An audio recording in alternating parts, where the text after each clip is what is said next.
Hello, this video is about the clock. Do you know what a clock is? Well, I just happen to have one right here.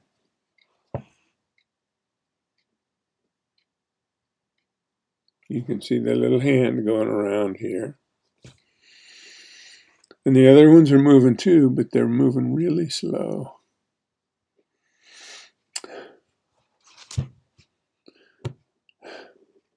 Did you know that scientists don't know what a clock is?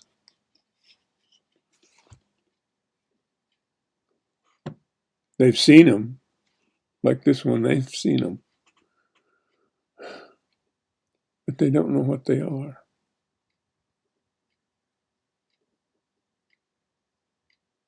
How can they not know what they are?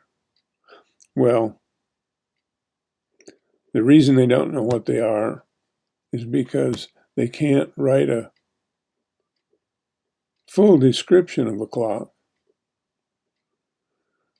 because they don't know what it measures.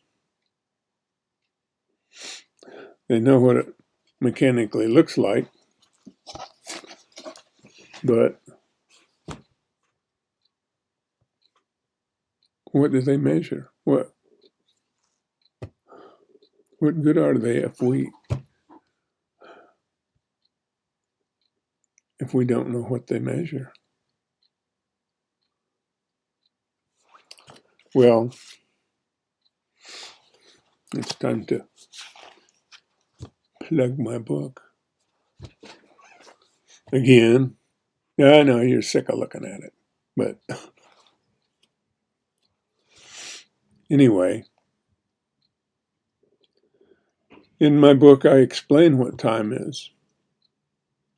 And under the big time thing here, it says the biological theory of time.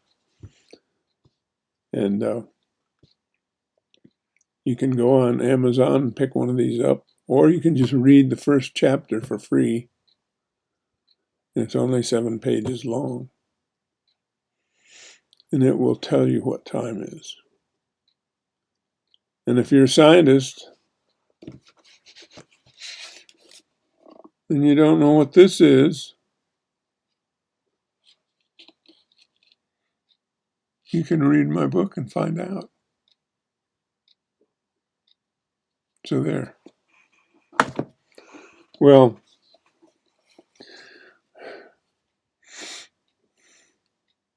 basically, a clock doesn't measure time. It measures what I call in my book change of physical position. That's what we've always thought of.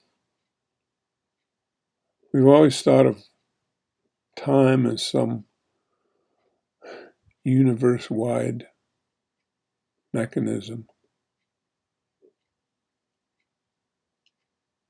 But it's not.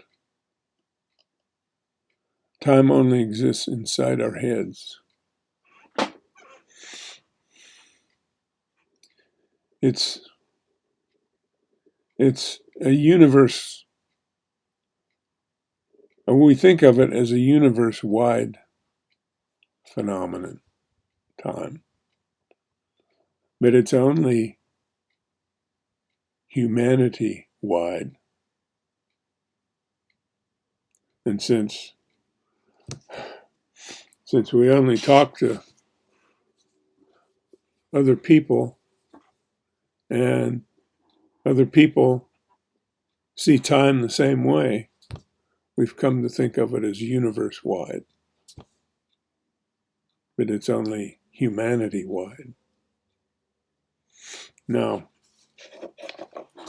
at the clock here, you can see you have the 2 pointers that actually move, but you can't see it. This one This one up here,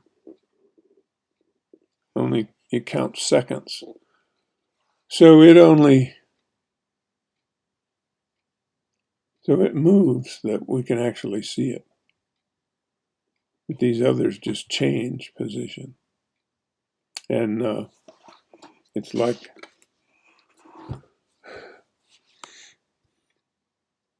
the sky used to be our clock, and still is a little bit. But when we were all farmers or hunters or whatever, and there were really no cities to speak of,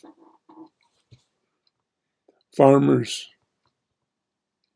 looked at the sky clock, which was the sun. The sun marked out the day, and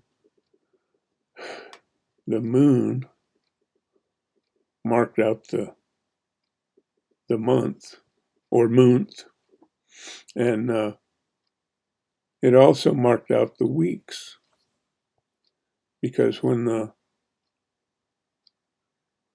new moon was just a little sliver, that was more or less the beginning of the month. And when it was at its first quarter, where half of the moon was lit and the other half wasn't, that was between the new moon and then was about a week. And between that first quarter and the full moon was another week. And then from the full moon to the last quarter, where the other side of the moon was lit up, that was the third week. And then from the last quarter to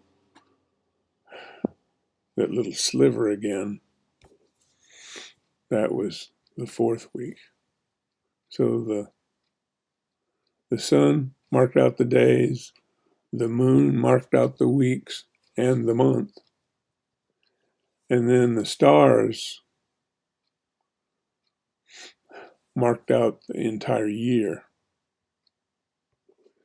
because the moon would mark out a month, but so would the stars. The stars would move just a little bit every month, and every month had a different set of stars that were really obvious. And when the same stars came back around in the sky, well, it was the end of a year. So when you were a farmer, you really didn't need to measure out hours or seconds or anything like that very often. And if you needed to measure something really quick, you would say 3 shakes of a lamb's tail was a second, I think. Or maybe, anyway, it was really quick. And so that was our clock before there were cities. And then when people got jammed into cities and they were on top of each other all day and night, they had to coordinate their activities with each other instead of a farmer had to coordinate his activities with the seasons and the year and all that.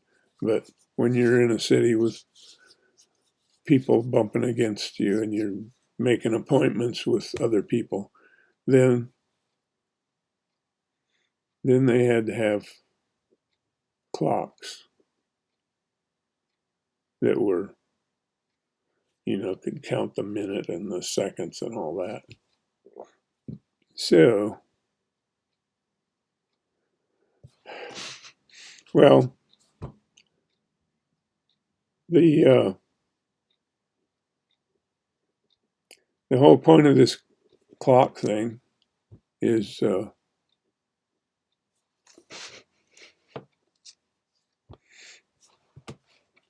in my book. I talk about change of physical position. And this change of physical position occurs constantly because of the activity of atoms. Atoms are always in motion, constant, furious motion. And they make up our bodies, everything around us. And that's what changes things. Not time. Time is just our way of navigating through the world. So there is a thing that causes all change, but it's not time. The only thing it changes is our mind.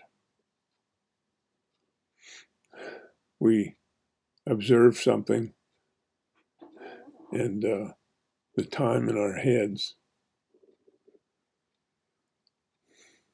observes and records everything around us. And that helps us learn about the world around us. And this time in our heads will change our minds if we do something smart or stupid. So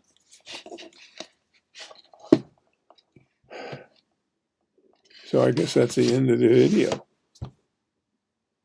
And